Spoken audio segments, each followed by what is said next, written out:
As we get into Psalm 11, it's helpful to remind ourselves how the book of Psalms started. In Psalm 1:1, it says, "How blessed is the man who does not walk in the counsel of the wicked."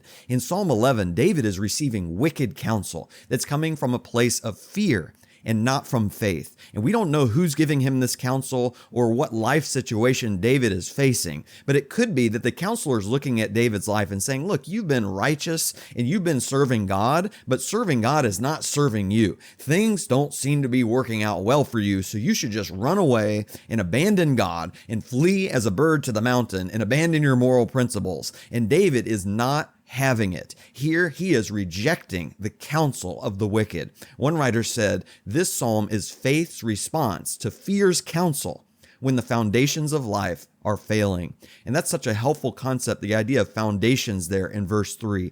Because there are things in life that should be foundational, things that we should be able to count on. Like for David, he should have been able to count on King Saul doing the right thing and not being like a murderous psychopath. He should have been able to count on his own children later in his life not rebelling against God and Absalom not overthrowing his throne.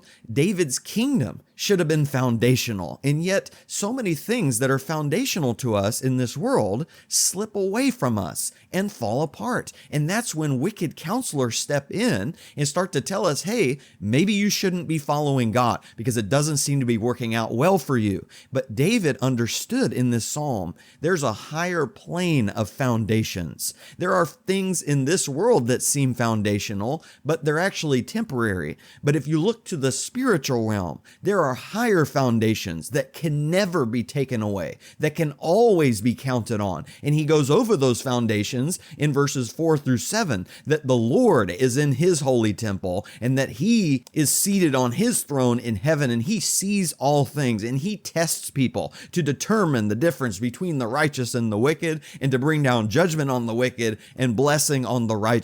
David knows even when all the foundations of this life fall apart, those spiritual higher foundations are always true. And that's why he refuses to abandon God, because he knows if I do that, I'll just become like one of the wicked and God will bring down judgment on me for that. And that's our practice, that when the foundations of life fall apart, things we thought that we could count on, like our marriage, or like our homes, or our jobs, or our health, things that seem like they'll never fall apart and they'll always be there. If those things fall apart, that's when Satan's going to step in and say, look, you might as well abandon God because it's not serving you well at all to be righteous. And that's when we have to reject the counsel of the wicked and realize, no, there are foundations that are on a higher plane that never fall apart and that I can always count on. And that is that God is always there and he's still on his throne. He's still in control. And if I join the wicked, well, then I'm going to face judgment from God. And it's not going to make things better for me. It's only going to make things worse because I want to see God's face. And the only way I can do that is to realize what I'm going through is a test by God,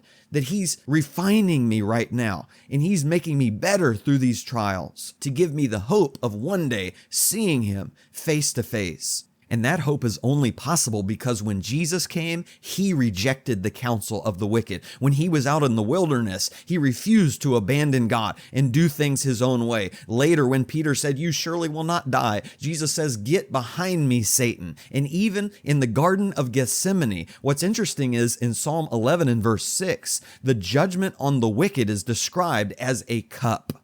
And Jesus in the garden was praying to God, please, if it's possible, remove this cup from me, because Jesus came to take the judgment of the wicked upon himself, to drink the cup of God's wrath and fire and brimstone that we deserved. And you know, if you look at Jesus's life, it doesn't seem like his righteousness was serving him well at all, in the sense that all it got him was hatred and mockery and pain and suffering and rejection and ultimately death on the cross. So you could just see how there would be pressure on Jesus constantly from Satan to say, hey, you might as well just give up. You might as well abandon God because serving God is not serving you. And we can praise Jesus for staying faithful and rejecting that wicked counsel so that we could have this amazing hope. And we can also praise God for being that sure foundation, so that even though the foundations of Jesus's life completely fell apart from an earthly perspective, Jesus knew there were higher foundations that never changed and that were rooted in his eternal Father in heaven. And that's our prayer today, is that God, when all the foundations of life fall apart, help us to know that you are our ultimate foundation, and we can't wait to see your face.